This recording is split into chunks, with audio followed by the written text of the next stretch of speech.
మీరు చాలా గొప్పోళ్ళు. ఇందిరమ్మ రాజ్యం ప్రజాపాలన అని చెప్పి నిజంగానే ఇందిరమ్మ రాజ్యం పట్టుకొచ్చిండ్రు. ఇందిరమ్మ ఏలుబడిలా ఎమర్జెన్సీ పెట్టి ఊర్లోనే జైలు లెక్క చేసిండట. మాట్లాడిన వాళ్ళను కొట్టిండట. పేపర్ వాళ్ళు రాస్తే కేసులు పెట్టిండట. ఓట్ల ముంగట రేవంత్ సారు ఇందిరమ్మ రాజ్యం దేశనన్నారు కదా, ఇగో ఇప్పుడు అదే తీసుకొచ్చిండు. ఓట్ల ముంగట చెప్పిన అన్ని మాటలు ఏమో గాని ఇందిరమ్మ రాజ్యం మాట అయితే నెరవేర్చిండులా రేవంత్ సారు. ఇందిరమ్మ పెట్టిన ఎమర్జెన్సీలో ఎట్లుండెనో ఇప్పుడు కూడా అట్లనే అవుతున్నదని పెద్ద మనుషులు అంటున్నారు. ఓ దిక్కు కొలువులు లేనోళ్లను ఇష్టం వచ్చినట్టు కొట్టి అరెస్ట్ చేస్తున్నారు. అలా తిప్పలు చూపిస్తున్న మీడియాలను కూడా కొడుతున్నారు. ఉస్మానియా యూనివర్సిటీ కాడ డ్యూటీలున్న రిపోర్టర్ను ఎట్లా గుంజుకోబోతున్నారో చూడుండ్రి.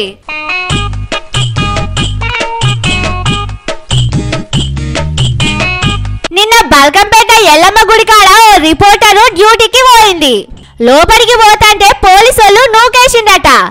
నేను కడుపుతోనే ఉన్నా జర నూకేయకుండా అని అడిగితే పోలీసులు ఎంత గలీజ్ మాటలు మాట్లాడిందో ఎరికేనా, నువ్వు గర్భవతి వాని రుజువైందని అడిగిందట.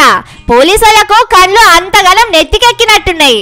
ఇట్లా మాట్లాడతారా అని ఆ అక్క మస్తు ఏడ్చింది.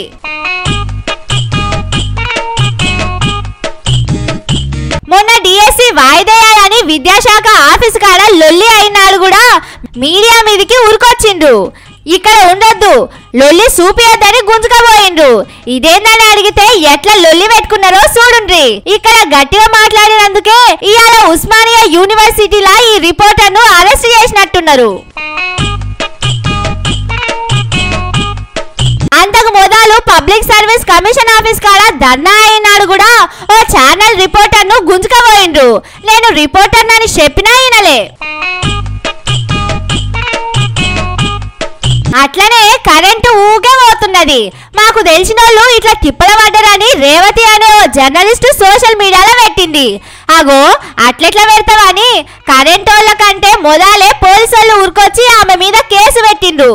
ఇట్లా ఏడ చూసినా మీడియా మీద పోలీసు వాళ్ళు రెచ్చిపోతున్నారు. అప్పట్లో మీడియా గురించి సారేమన్నాడో చూడుండ్రి. లోపల నా కొడుకులు ఛానళ్ళు ఉన్నాయి కదా అని అడ్డగోలుగేస్తే చూసుకుంటూ ఊకుంటా అంటున్నాం. పండబెట్టి తొక్కి పేగులు తీస్తే గాడిద కొడుకులు నొక్కనొక్కని వాని మైక్ వాని కింద పెట్టుకుని మైకు తీసుకొచ్చి వాని మూతి ముందల్లో పెడితే వాడి కూతలు కూస్తే వాటికి వివరించే ఓపిక తీరిక నాకు లేదు. అట్లాంటి నా కొడుకులకు నేను సమాధానం చెప్పను. దాని అమ్మ మొగుని ఇంట్లోనే అన్ని తెచ్చి చూపించుకోమని చెప్పు టీవీలో వేసుకో, నాకేం అభ్యంతరం లేదు. ఇక ఇప్పుడు పోలీసుల శాఖకు రేవంత్ సారే మంత్రాయే. పోలీసులకు ఆయననే చెప్పినట్టున్నాడు. ఏం తప్పు చేసినా మన ఛానళ్ళు మాట్లాడాయి, చూపెట్టాయి. ఎవరన్నా మాట్లాడితే చూపిస్తే అలా తీసుకుపోయి లోపటేయండి, కొట్టుండ్రి, తన్నుండ్రి అని ఆర్డర్ వేసినట్టున్నాడు. అందుకే వీళ్ళు రెచ్చిపోతున్నారు.